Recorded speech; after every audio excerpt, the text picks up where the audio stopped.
Chapter 7, which relates to Indigenous hunting and healing songs as they were encountered by fur traders.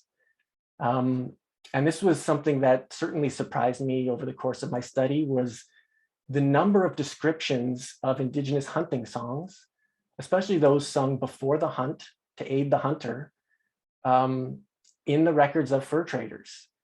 And, you know, this was something that fur traders had an inherent interest in. The success of the hunt was always on their minds, right? Especially when trading en des ruines or alongside an Indigenous community. And so they more often than I anticipated described these practices. In fact, they describe a whole host of Indigenous cultural and spiritual practices, from shaking tent ceremonies to the Medellin. And while their comprehension of what was happening was usually quite limited, some fur traders expressed considerable interest and described what they saw and heard in detail. This is the same for healing songs, which were widely practiced in Indigenous societies as part of the healing process. Fur traders brought their own medicine chests often, and they described Indigenous traditions with considerable interest and attention to detail. Some, like George Nelson and Samuel Hearn, swore by the effectiveness of the medicine men.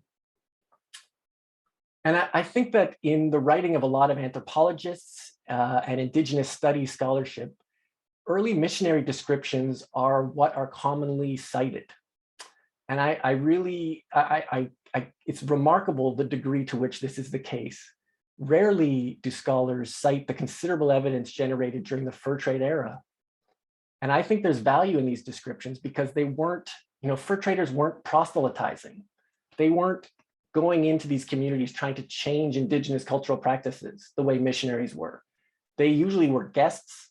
They were guests. They were, and the successful ones were respectful to their hosts. So you have a much different written record of these traditions from fur traders than from missionaries. And I must say, I think that the missionaries' records have been, relied upon to probably too large a degree. This may have to do with the fact that, the fur trade records were largely inaccessible until 1970, when they were moved, at least the Hudson's Bay Company archives were moved to Winnipeg. But I do think, and this is something that I'm hoping, my book will contribute, is this idea that the fur trade record is more valuable than it has been given credit.